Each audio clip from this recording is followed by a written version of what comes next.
What's happening, people? I'm here with the main man. It's the champ. Make sure you tune into Pep Talk UK, where it talks boxing and big up. Thank you, AJ. Pep Talk UK.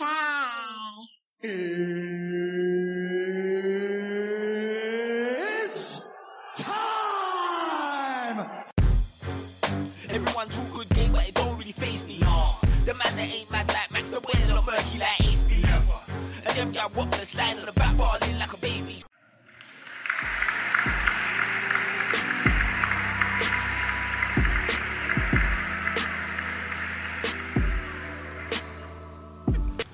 Oi, oi! Welcome to the Pep Talk UK Sports Podcast, the podcast that talks the major boxing and football news from around the globe, real points of view from a real panel. Hashtag Real Talk on Pep Talk. Please subscribe to Pep Talk UK on iTunes and YouTube. Don't forget to like, share and comment. I'm your host, Frankie B, and I'm joined by a sick panel. Firstly, I'd like to welcome a man back from the capital city of France, Paris. Pascal, how are ya? Bonsoir Frankie B, bonsoir mes amis. Welcome back. I'm very well. Merci beaucoup, merci Frankie B. Thank you. Yeah, looking forward to the big fight? Oh Frankie B, I've not been able to sleep properly for the last few days. It's just been on my mind, you know. It's certainly a very exciting era of boxing, and this is really the big one for me. It's the big one. It is, and I see you warmed up nicely, meeting Tony Bellew and Lawrence Okoli. Yes, of course. Tony Bellew, my good friend, you know, really like him. If I was a Scouser, I'll support the Blues, of course. And Lawrence Okoli, very, very lovely guy, the Penny Boys of Hackney. Very, very lovely. Very nice people, very nice. I was very pleased. Yeah, straight out Hackney, the Penny Boys. It's crazy out here. Pascal, we're going to keep it moving. You want to shout out your social media? Wait. Of course, my social media, Twitter, Instagram is Pascal_Desad. Thank you. Yeah. So she's back and she's more well-spoken than Theresa May. Pep Talk. Yeah. Miss Moneypenny Cece, how you doing? Hi Frankie, hi Pep Talk gang, and hello Pep Talk listeners. How is everyone? We're all good. Are you ready for this fight week? The fight's only 2 days away. You know, I'm planning my outfit. I'm planning the outfit just to watch in front of the TV. That's how ready I am. Yeah. We're going to keep it moving. We've got a packed show ahead. Do you want to shout out your social media? Yeah, if you want to follow me on Twitter, you can find me on CEMOCI. And if you want to be a bit more stalkerish, you can find me on Instagram, which is CEMO_CC. Yeah, you heard her. She's ready like that. Next up is a man who bleeds Liverpool FC in his veins. Can I get her encore? Do you want more? MJ the Red, how you doing, my G?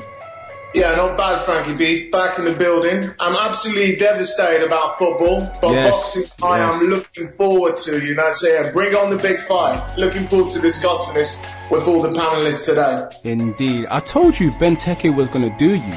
Benteke, as Big Nasty says.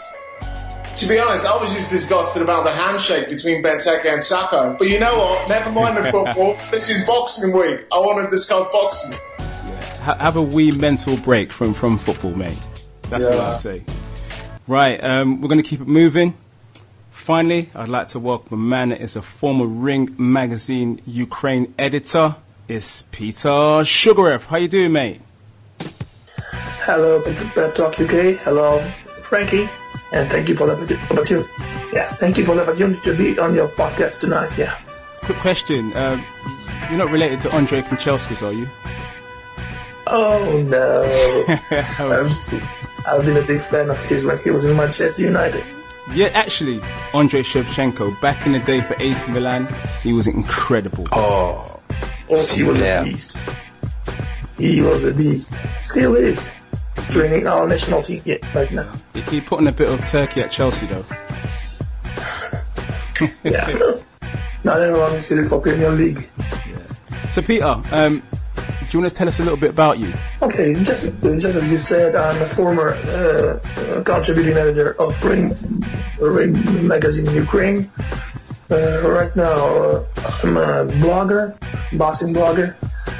Follow me on Twitter on Gatecrasher UA and on Facebook as Per Shugrov Gatecrasher.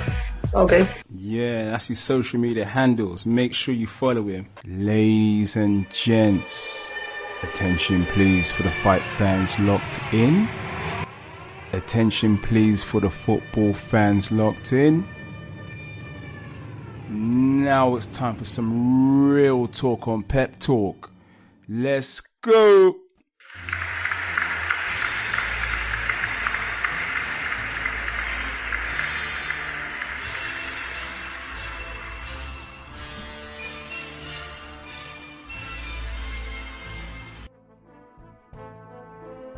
Yes, sir. So we start with the boxing.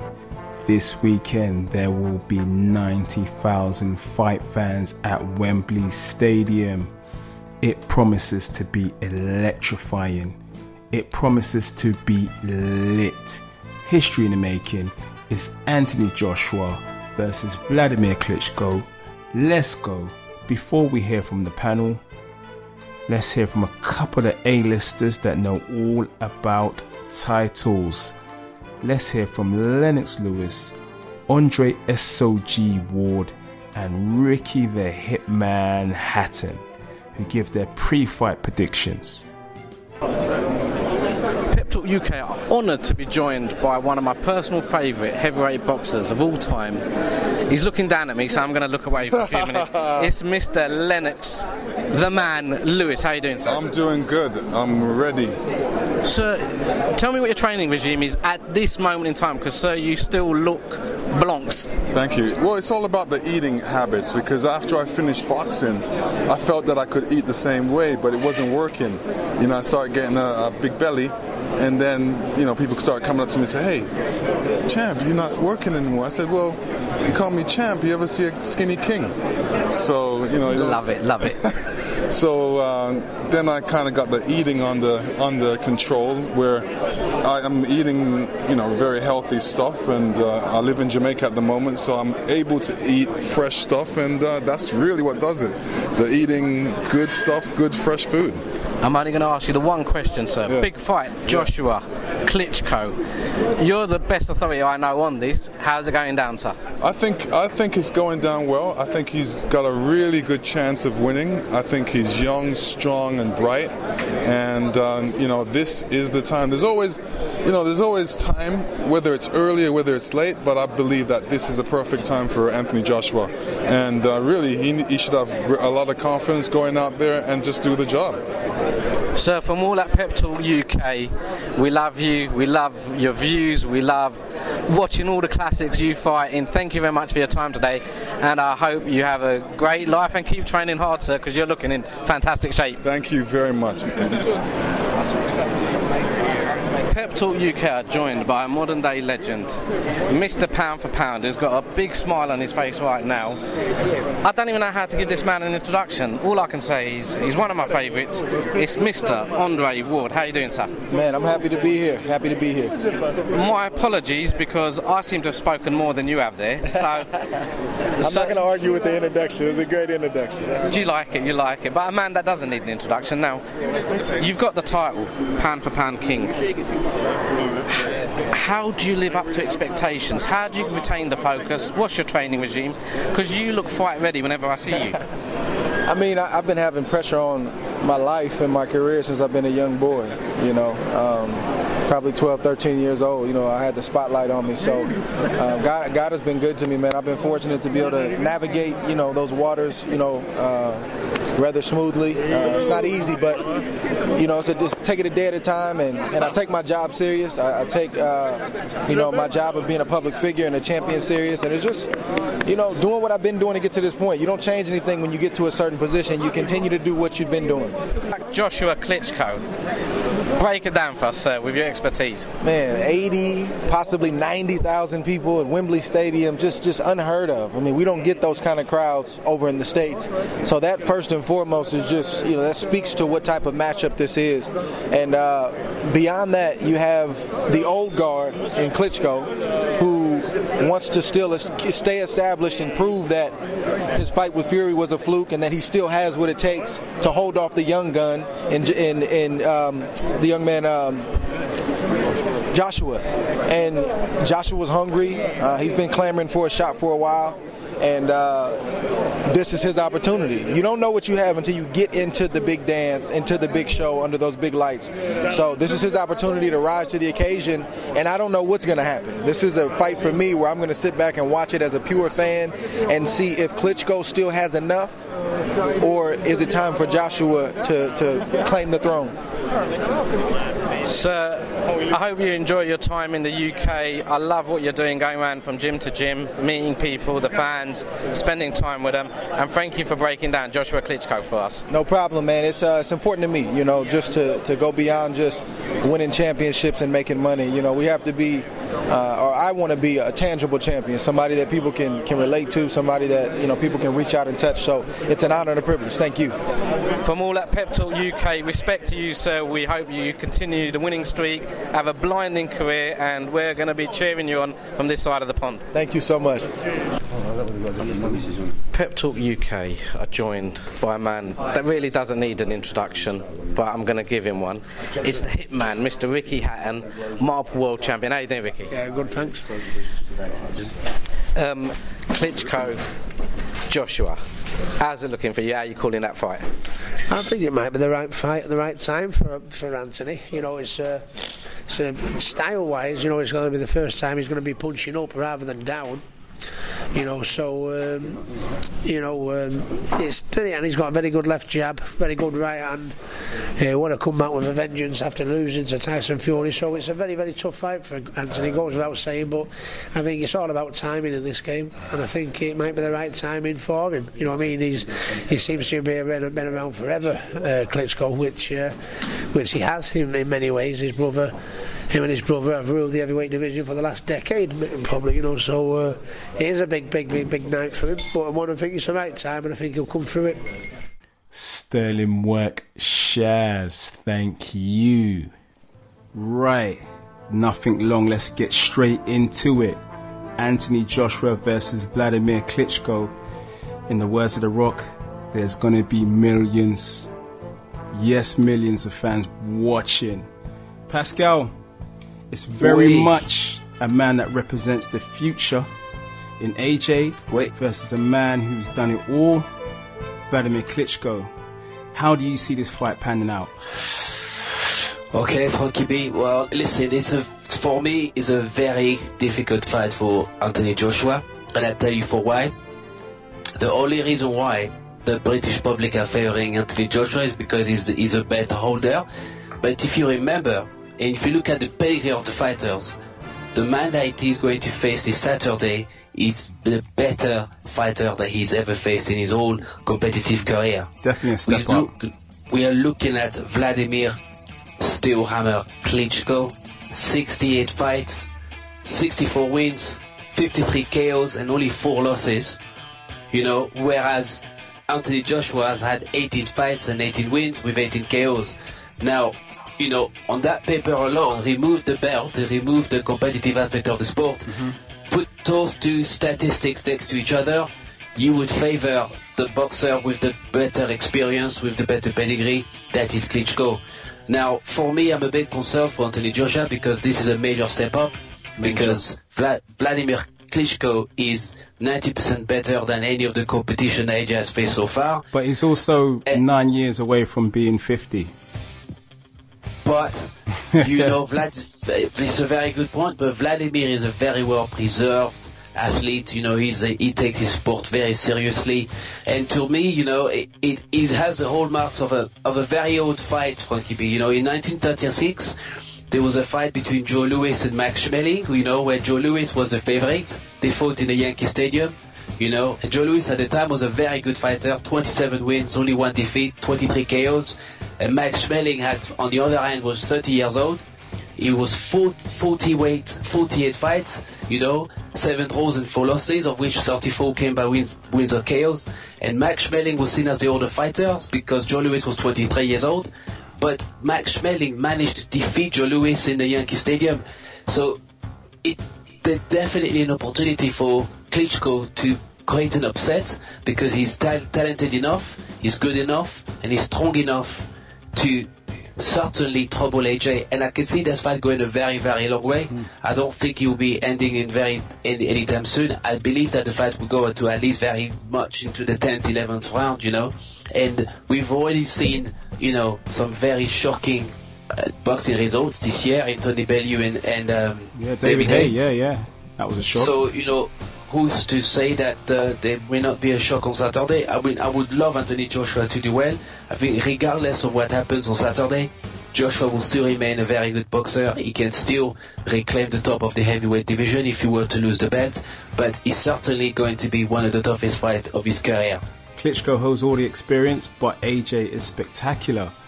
Now, CC, there's millions going to be watching. How do you see this one? AJ or Klitschko?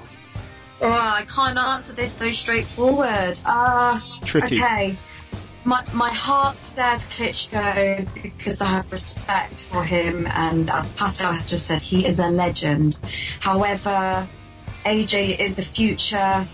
He's done so much for the sport. He's brought a lot of attention to it, both commercially, both across the world of boxing. And excitement. He's got the ladies going to watch him fight now. Ladies, oh my gosh, absolutely. I've never had so many female friends who are all of a sudden interested in boxing. But my mind says Joshua. It's a debatable one. You've got youth versus experience. It's by far the biggest showdown of British boxing, and it's literally got everybody on the edge of their seats.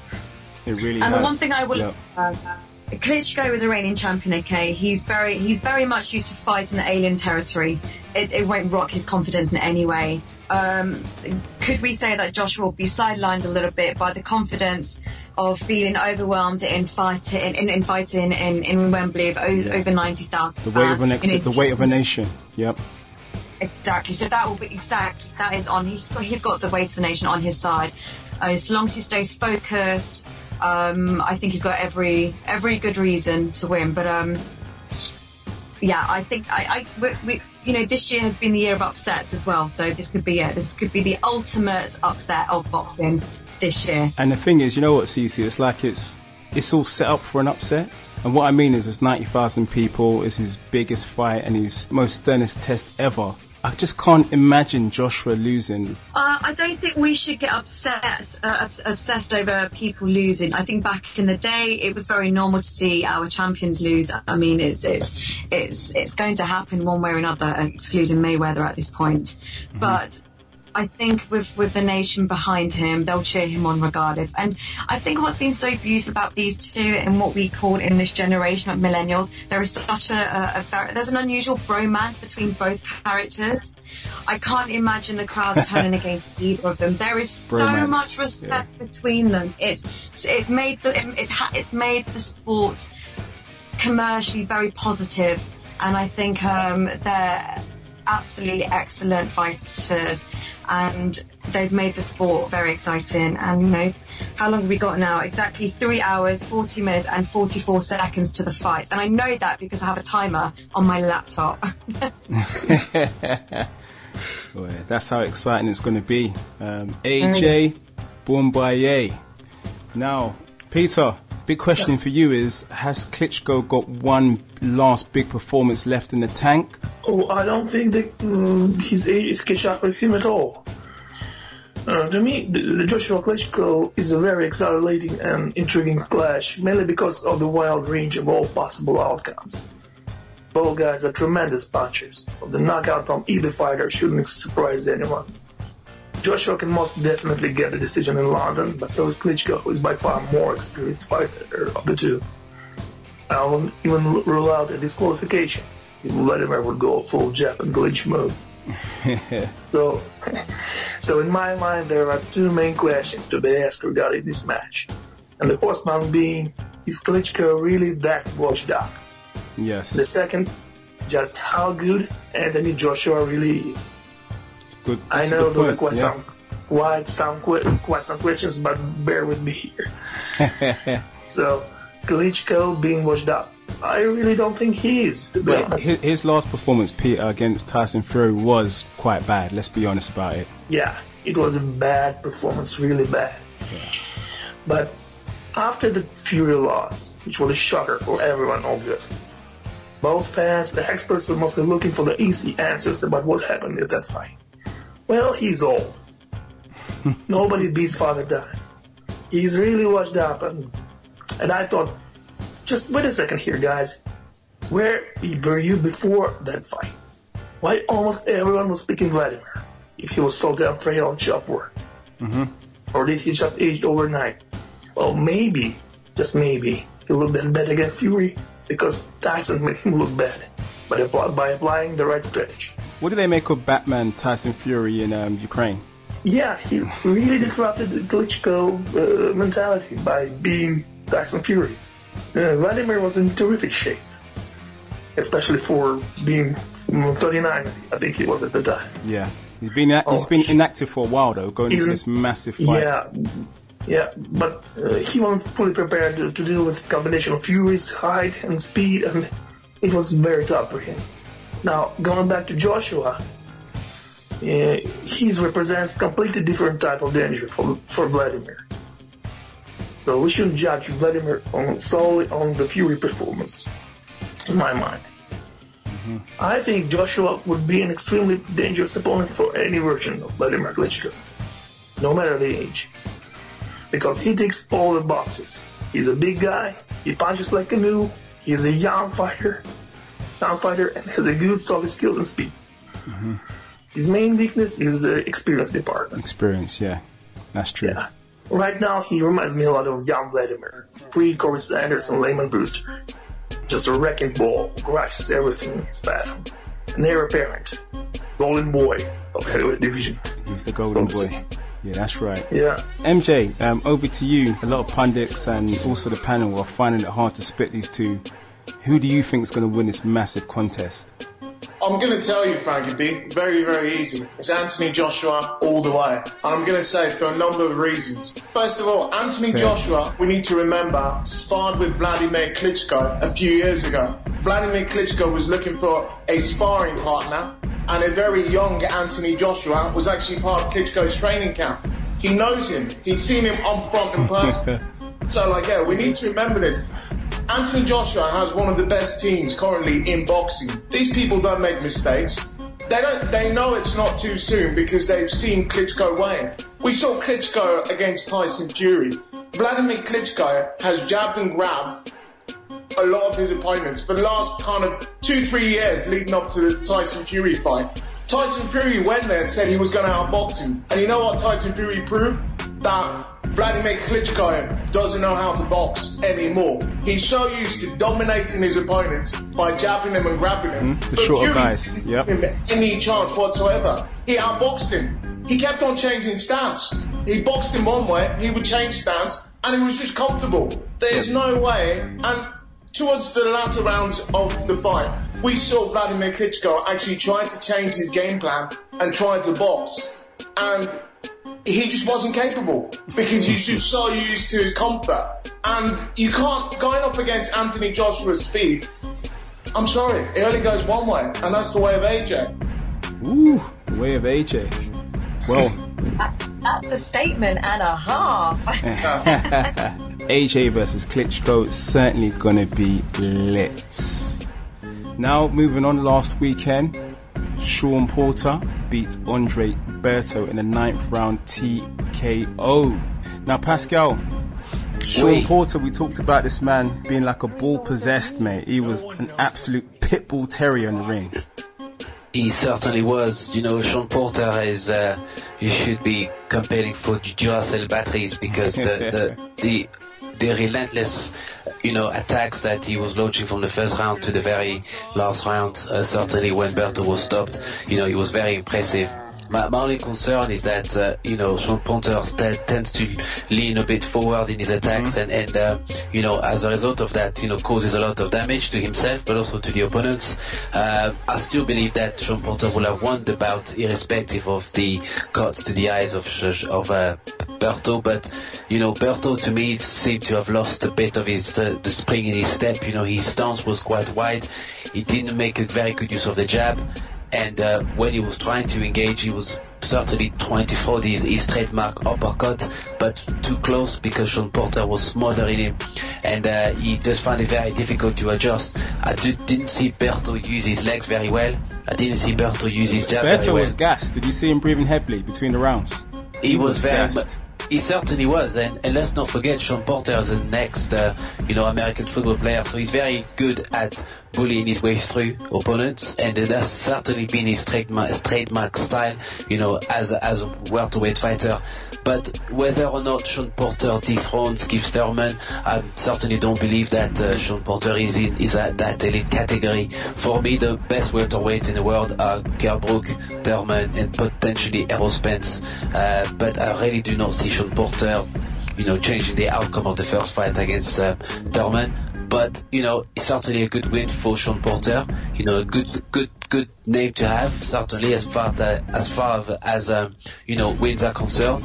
Where does Berto goes from here? I'm not sure. Personally, I think it's time for Berto to perhaps consider hanging up the gloves. I mean, where can he go? Can you see him fighting Manny Pacquiao? Absolutely not. Can you see him fighting Kell Brook? Absolutely not. Can you see him fighting Thurman? Absolutely not. So where is there for him to go? It's certainly, to me, it looked like the end of the road for me. The end of the road. We're not talking about Boys to Men, are we? No, we're not. CC, it just seemed like Andre Berto could not contain the pressure from Sean Porter. Yeah, from what I saw, Porter put it on Berto with genuine aggression. There was something in his movement that was more forceful, more dominating, and therefore fought his way rightfully towards a win by knockout. He was relentless in my eyes, and he pursued. And one thing I will say is, obviously, the headbutts obviously signifies to me that both men went in with a will to fight, without the desire to be second in command, but the chief of the fight. It just worked more in Sean Porter's favour, where he pounced, and he is going to keep on pouncing. And I'm really looking forward to a round 2 with Keith Thurman. A second sermon would be well worth it, I'll tell you that. MJ, you were right. Last week you picked Porter, and you came up trumps, mate. Yeah, absolutely. I mean, we all know what Sean Porter was going to do. I mean, even Berto knew what Porter was going to do. It just shows you what Berto is like. It just shows you what Porter is like, the fact Berto couldn't actually have a game plan to actually stop him. So, yeah, for me, watching the fight, it was as expected, so there was no major upset. Well, I was sat here completely shocked. But what was actually good about the fight was all the people who attended the fight. We had Adrian Broner there. We had Keith Thurman there. We had Errol Spence, So actually, this kind of grand fight actually turned into a matchmaking fight about the future of the welterweight division. But it was a great boxing match, though. Great spectacle they put on. And looking forward to what happens when Spence actually fights. So it's going to be great. Kell Brook versus Errol Spence. Now that is going to be terrific. Brook versus Spence. That's going to be very tough for Kell Brook. He's going to go there as the underdog, actually going into that, because you're looking at Spence and Thurman as possibly, one of the two will dominate the welterweight division. They're the next in line to your Pacquiao's and your Mayweather. It's one of those two. Yeah, so it's going to be tough for Kell Brook to actually remain in contention. And like what Errol Spence says and Gervonta Davis, strap season, mate. Exactly. Now, Peter, Sean Porter, is Sean Porter a little bit one-dimensional? Oh, I think he is. He's always fighting this scrappy physical way, just mauling and brawling and clinching and holding. Just old school fighter, old school mauling type of school. And he just systematically broke down Berto. He was just there, just a shell of a former Andre Berto we knew. Would you say that's why he probably would be an underdog for the rematch with Keith Thurman, because Keith Thurman he can do it all. He can box at range also. Yeah, I think the rematch will go just as the first fight did. It will be a repeat. I think it will be a good fight. I personally, I wasn't a fan of the first fight. I'm not a big fan of corner mauling style. Yeah. I'm in my minority here, but it's the matter of taste, I guess. Is Sean Porter basically loses? Yeah, I think he's underdog and deservedly so. Brilliant. Well, we'll move on. Last weekend we also saw Martin Murray defeat Gabriel Rosado. Now, Pascal. Wait. Well, many saw it as a close fight, but Rosado's having none of it. He says that he was robbed. I feel sorry.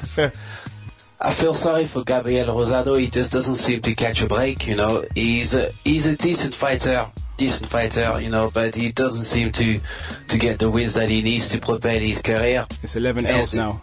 And let's face it, Murray is past his best, and also Murray equally is another fighter that doesn't seem to catch a break as well.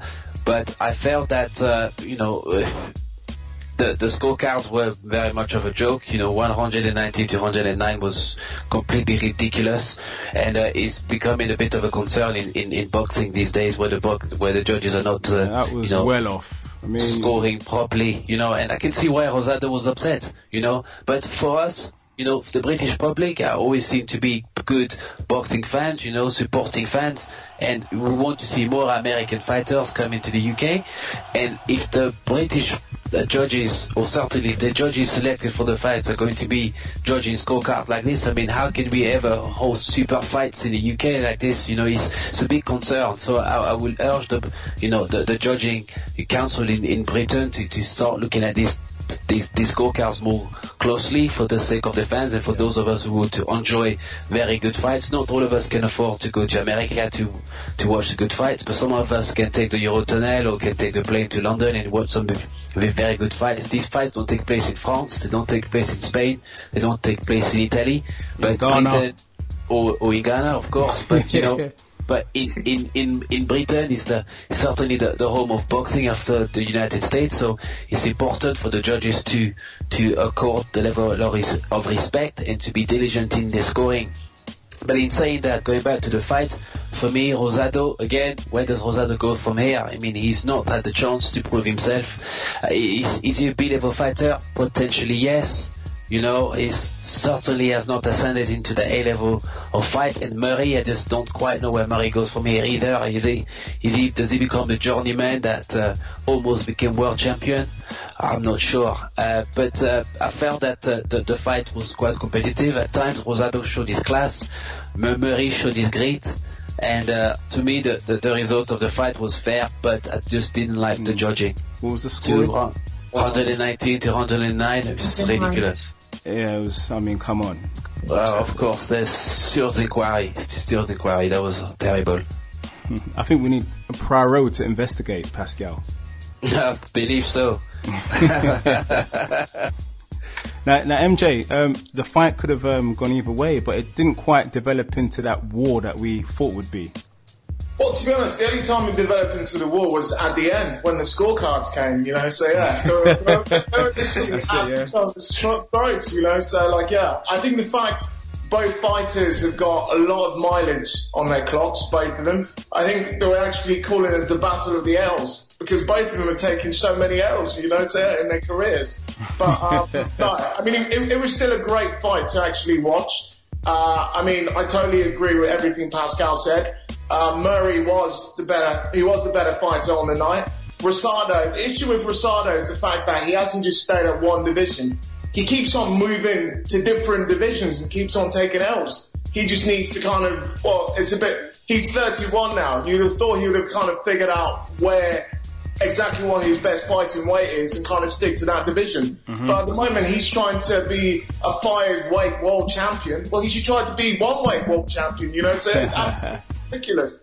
But no, it was a good fight. Not as good as we expected, because everyone was expecting an absolute brawl. Murray's done enough, but where does that leave him? Does that give him... I mean, he's going to be mandatory.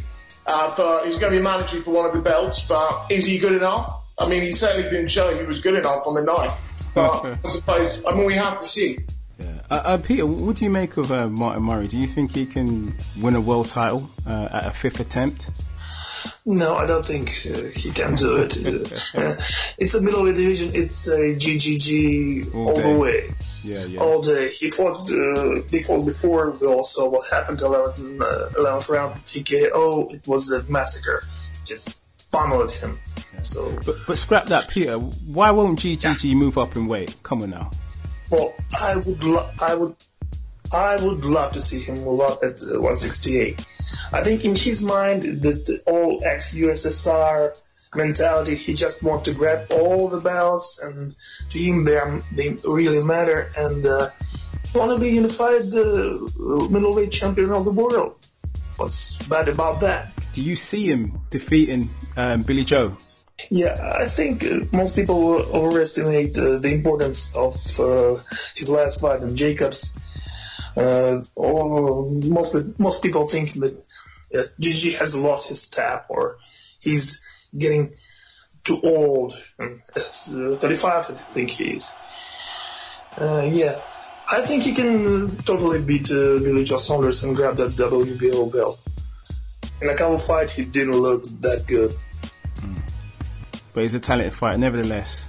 Chaps. So, before we basically move on to the football, we have to give a massive congratulations to Ferocious D on winning the English title, Anthony Yard and Brad Pauls, who were all victorious last weekend. Big up, nice.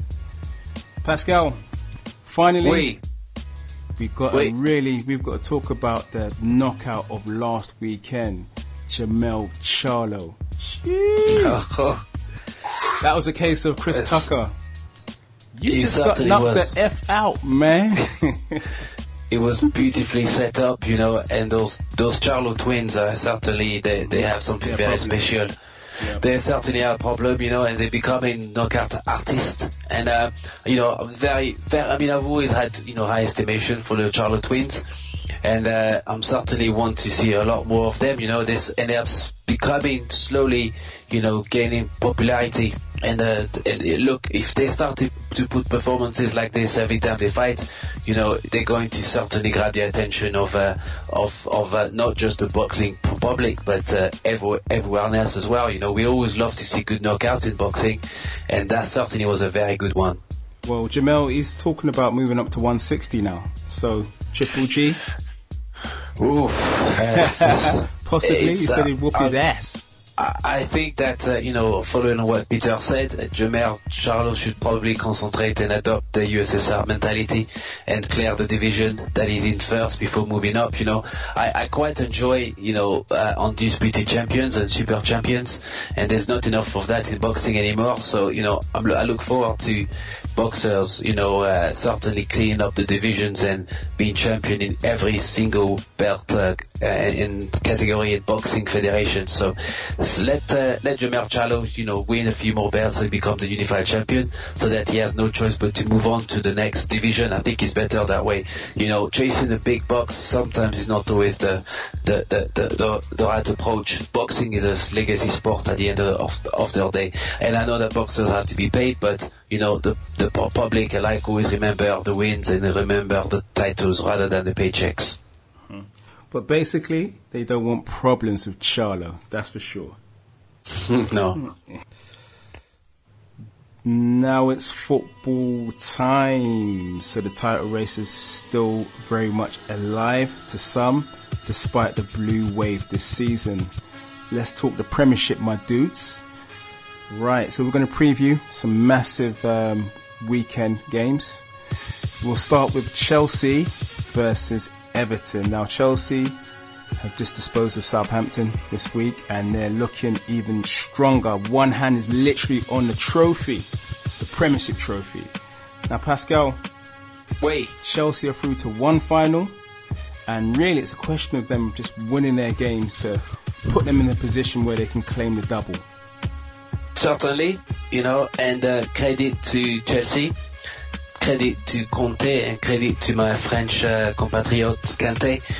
Yes, Chelsea have been, they certainly have been the team to beat this season, Frankie, and they've been exemplary in showing not just adaptability, but also, tenacity and quite ferocious. And they were quite ferocious as well in front of goals. When Conte arrived and took the job, he was trying to acclimatize himself from the Italian league to the Premiership. He learned very quickly against Arsenal that the composition of the team, the makeup of the team wasn't quite correct. He changed the tactic very quickly, decisively, and ever since that, the Chelsea players also showed good adaptability to the style of play that Conte has instilled. And the game against Southampton, some of the 1-2s I was seeing was incredible. They have the flair that like the players likes of Hazard can actually produce. Fabregas still looks like he's still very much the world class player that he is, and Diego Costa, of course, he's become the marksman and the envy of the. He needs to start scoring some goals before the summer transfer window, mate. Well, I've got strong suspicion that he's going to be going to China, because the money is certainly too attractive for him to turn down. Despite the fact that Costa could be back in the Champions League next season, but he's certainly looking at a healthy retirement plan. So, listen, good luck to him, but. He'll never worry about money again, mate. He certainly never have to worry about money ever again. But Chelsea are playing very, very well. They're looking very strong. And are they on course for a double? Peut-être, of course, I'm not sure. But, when it comes to finals, at Wembley against Arsenal, it's possible that, they may not necessarily come out of that final with the trophy, because Wenger is determined to prove himself as a candidate for the next couple of seasons at Arsenal as the head coach. So he may well make it very. Players now. They're looking at loads of players now. It's all over the papers now. Mbappe's come up this week as well. He's confirmed his interest. It's looking very interesting. It's looking very interesting for Arsenal, but as far as Chelsea is concerned, the concern for the rest of the Premiership is what other players will Conte bring, because remember, he inherited those players. He didn't assemble a team. This is not his team. It's a team that was given to him, and he has found the perfect balance. And my only concern is if you give Conte £100 million, what is he going to build with that team? He's going to be absolutely devastating, for the Premier League. So it's going to be like the Transformers when they form into Voltron, mate. It's just going to be very concerning for all of us, including Arsene Wenger, because I certainly do not believe that Wenger can reinvent himself. Wenger's got to worry about Everton, mate, for next season when he signs his contract, mate. Absolutely. I think a lot of us have to, and Everton against Chelsea this weekend. I mean, look, Koeman has also, seen another blue revolution up in the, in the northeast of England. It's just been northwest, sorry. It's been certainly very interesting to see Everton, become contenders to the UEFA Cup, but potentially the Champions League. Lukaku is scoring a lot of goals. He's proving to be, a dangerous striker, and I suspect top marksman, top goal scorer in the Premiership so far. Top goal scorer, and don't be surprised if he inflicts some interesting goals against Chelsea, because he wants to cement himself as a top player around the country, and for him to do so is to score against the top teams. So I expect Lukaku to certainly trouble the likes of Gary Kane, come the weekend. So. But I can see it being a draw, I've got a sneaky suspicion that it'll be a 2 draw. Yeah, 2 draw, I've got in my mind. 2-2. 2-2. So, MJ, Everton have been pretty good this season. Like Pascal's saying, Lukaku's been banging in goals, left, right and centre, top marksman. And Koeman really knows his stuff, and he really is a talented manager. How do you see this game at the Bridge? Is it going to be a shock, and can Everton possibly sneak into that Champions League place? I mean, we already know, one thing that any Chelsea supporter will tell you is that Chelsea supporters have this fear of Everton. Everton has been a bogey ground. To be honest, more specifically, Goodison Park more so. But in general, playing Everton they've had some pretty interestingly good results against Chelsea over the last few seasons. Yeah, however, it's in the bridge. Yeah, however, this is Chelsea, a machine. Apart from the fact it's at the bridge, I mean, it's just in general, Everton's, I know a few Chelsea supporters, right? And they're usually fearful whenever they play Everton. Because Everton's one of those bogey sides. Everton are not better than Chelsea. But for some strange reason, whenever they play Chelsea, they always lift their limit. But this is just Chelsea doing what Chelsea does. Out of all the teams in the Premiership, if you had to put money on someone closing out a Premier League title and not throwing it away, Chelsea are actually the strongest ones. They've got the experience, they've got that ruthlessness from head to toe all the way in the club, right up to boardroom level with Roman Abramovich. That's a good point. One way. You can only see Chelsea finding a way. They might not play better, like they didn't play better than Spurs, but they found a way because they have winners, because they are ruthless. And you just see it going this way. At the bridge, I don't see Chelsea throwing it away. I see Chelsea winning this one 2-0, maybe 2-1 at best for Everton. 2-1, and they've also got the new PFA Footballer of the Year, N'Golo Kante. N'Golo Kante, yeah. No, well deserved. The fact N'Golo Kante is actually written history. He's the first player ever, well actually Chelsea go on to actually win it, to actually win the Premier League back-to-back with two different sides. The fact that he's the first player ever to kind of move and to actually make both sides competitive, I think it just said it all.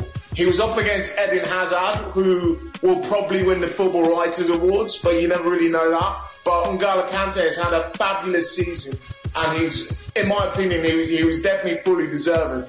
And the best part about N'Golo Kante is the fact that Chelsea did not pay 89 million over what it was for Paul Pogba. It wasn't that kind of record. They actually got him for 40 million, which right now looks like an absolute steal. To buy the PFA player for 14 million pounds, it's an absolute steal. Absolute steal. So you're going for a 2-1 or a 2-0 victory at the bridge. I will go for a 3-0 victory to Chelsea. Emphatic. As they close in on the title, mate. Now, there's another big game. Super Sunday, and that's for sure. It's the North London derby. Now, Pascal, it's Spurs versus Arsenal. It's a big one. Now, Spurs are 4 points behind Chelsea. They are on the tails of Chelsea, and they're certainly going to give it a fight in this title race. However, Arsenal can be really spiteful and then, Chelsea's title challenge, mate. Of course. Predictions? I certainly expect Arsenal to come and stop the party. If there's, remember, there's a famous song, we won the league at White Hart Lane. And I'm pretty sure that if Arsenal beats Spurs this weekend, they will certainly make up a song to stop the title chase, and I think for a lot of people in the southwest of London will be supporting Arsenal as well to come Sunday, to make sure that Spurs do not cover any more grounds against Chelsea. But I can see a Sanchez double, and I can see the Arsenal fans singing Premiership champions, you'll never sing that, you'll never sing that. But look, the interest, I believe that Spurs are a bit nervous about this fixture. So close to the season, towards the end of the season, they'll have preferred to play Arsenal maybe 2-3 weeks ago when, Arsenal were really much, on the descendancy. There was not much, oomph. Vavavoom was gone, if you like. The crowds were turning over into the players. The manager was on the brink of walking out. And now certainly Arsenal has now, been re-energized. There's a bit more effervescence in the team, but this is probably the worst time to play Arsenal right now for Spurs, because they've now found a way to mobilize and to find some self-belief. Oxlade-Chamberlain is playing superbly. Gabriel is also defending really well. Rob Holding is proving to become a good acquisition. I certainly think that in my opinion, it may particularly sound biased, but I predict that Arsenal will inflict another type of riot. And I'm not talking the Tottenham riot, but I'm talking the Spurs riot at White Hart Lane. And you know what? Arsenal Fan TV will be great. Arsenal Fan TV will be absolutely smashing, mate, that night. Absolument. MJ, tactically, Arsenal's new 3-4-3 formation, has it made a difference? Is it going to help them on Sunday? Well, Arsenal's 3 at the back formation has definitely made a difference, but will it help them on Sunday? Probably not. Even though, before I actually go to explaining the reasons why, I think over the last 24 hours, we've seen Pochettino really feeling the pressure. He completely lost it on Tuesday night when he was asked about Xavi's comments about whether Dele Alli should move to Manchester City, in which Pochettino could have actually deflected or did anything to actually avoid the question. But no, he answered the question in an absolute rant. He said Xavi is his enemy, which is the first thing that got people surprised. Okay. And then afterwards he goes, Xavi hates me. He hates me because I used to be Espanyol manager and player, and we've had a few battles. But anyway, the fact Pochettino is talking about Xavi hating him in Barcelona and some sort of conspiracy about them trying to actually extract Dele Alli to Manchester City has got everyone wondering, has he actually lost it? I mean, are we seeing another Kevin Keegan moment? Or another Rafael Benitez? Facts, you know, so Facts, has he completely imploded? You know, so like, yeah, we're having all these questions. But having said that, it's the very last North London derby at White Hart Lane before that stadium gets torn down. You've got Harry Kane smacking form. You've got Arsenal being very pragmatic, you know, so yeah, doing enough, you know, with a bit of block, goal line technology and everything like that. But in terms of the goal against Man City, it served them well. But Tottenham are playing for more. And I just see Tottenham. I think the issue with Arsenal is kind of with the mentality. It just feels now that the players will feel it's fine. We've given the fans a cup final. And that kind of mentality, Arsenal don't quite have that ruthlessness right now. It seems like the players will be in their comfort zones now. Like, okay, fine, we've shown up for the manager, we've given him a cup final, so therefore, if we lose to Tottenham, it's not really that bad. Nothing, yeah. So because of that kind of mentality, and the fact you've got Spurs really hungry, young, and still believing in one way or the other, even though it looks unlikely, that they're going to capitalise on Chelsea when Chelsea slips up, I just see it going one way. Tottenham will have a bit more desire. I mean, I don't know how you feel as an Arsenal fan. I mean, how would you call this one? I'm going for a 1-0 Arsenal victory, courtesy of Harry Kane own goal. I'm only joking. No, I think Arsenal will be so geared up and pumped up to deliver a blow to Spurs' title ambitions that I think they're going to come through and I think they're going to perform. Had it been the other way around, if Arsenal were challenging and we were playing Spurs, I could see Arsenal losing. But they're going to have to give something back to the fans, that's for sure. What are you saying in terms of a score? In terms of a score, I'm saying Spurs to win it 1-0. 1-0? Wow. Oh, Spurs 1-0. 1-0 to the Spurs. I'll be shocked if Arsenal find a way to win. Because I feel the Arsenal players, from their body language and from the press conference they gave after a fabulous performance again against Man City, they just seemed too happy and too content. And also, well, you need to remember, Pochettino has played 3 at the back this season a few times. I mean, the Spurs team is actually built for playing 3 at the back with Dyer, Vertonghen and Alderweireld, you know. So, like, yeah, they played it against Man City and beat Man City. They played it against Chelsea when Chelsea played 3 at the back, and they played it better, and they beat Chelsea. So for that reason, 3 at the back is not really going to do much against Spurs. So playing 3 at the back might actually work in the favour of Spurs, but that's the reason why I see it going that way. but you never know. Pascal, just slightly digressing from MJ's prediction, what do you make of Bellerin's new hairstyle, mate? Bellerin, you know,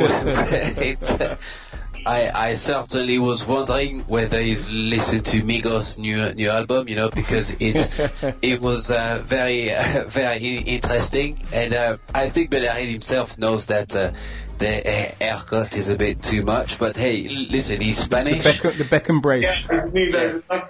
He's Spanish, you know, and I'm a big fan of people wanting to express their individuality.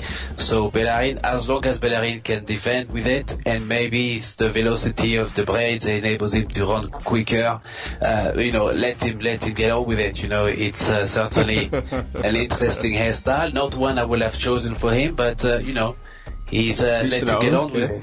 Personally, I think Bellerin has had a look at Paul Pogba changing his hairstyles every week and thought, is that how you become the most expensive player in the world? Image rights and all that? Yeah, he's gone that way, but no, it's not looking great. He's a fake gangster ninja turtle. That's just what it looks like. Those braids. It doesn't work. Now finally, MJ, we're going to give you a chance to predict Watford versus Liverpool on Monday Night Football. Who are you going for? I'm going to go for Liverpool. What a shock. But however, I will say this. If Jurgen Klopp... Are you sure? Watford are one of those teams that you guys struggle with? Yeah, if Jurgen Klopp fails to actually deliver Champions League football this season, I will be paying for a plane to fly over Anfield most games next season, because I think he should walk. Because from everything I've seen from Klopp, in terms of taking us to the Euro final, losing that, basically he hasn't, since his second time with Dortmund, he's lost in the Champions League final, he's lost the League Cup final with Liverpool, he's lost the Europa League with Liverpool. If he can't make this, then it seems like Jurgen Klopp is just a nearly man. And I think it's all down to his failures, not strengthening the squad enough. If he actually does, personally, I think if Liverpool don't make the top four this season, I don't expect anything from us under the club era. I think it'll be a flop, personally. Wow. But, you know, to be fair to Klopp, he hasn't really spent that much money, has he? I know, but whose fault's that? It's like, you know, it's like Arsene Wenger, you know, so like, yeah. I mean, Klopp, he sold Benteke, he didn't sign a striker. What are we going to do? We're going to play a midfielder as striker and Firmino. And then we don't have a left back. What's he going to do? He's going to play midfielder and left back. It's just like, you know, I mean, in fairness to Klopp, he's come out and he said, you know what, I will accept responsibility. But this is our best chance. For Klopp to move forward and for this team to move forward, we need Champions League and we need to be able to sign players. And if he actually flops and misses his Champions League spot, it'll be too bad, because Guardiola is coming with fire, Arsenal are coming with fire, everybody else will move forward and we'll just be left doing nothing. All right, we'll see how it all unfolds. Now that's our time. I'd like to thank Peter, I'd like to thank Cece, I'd like to thank MJ and Pascal. Join us again for another Pep Talk UK podcast. Thank you. Pep Talk UK.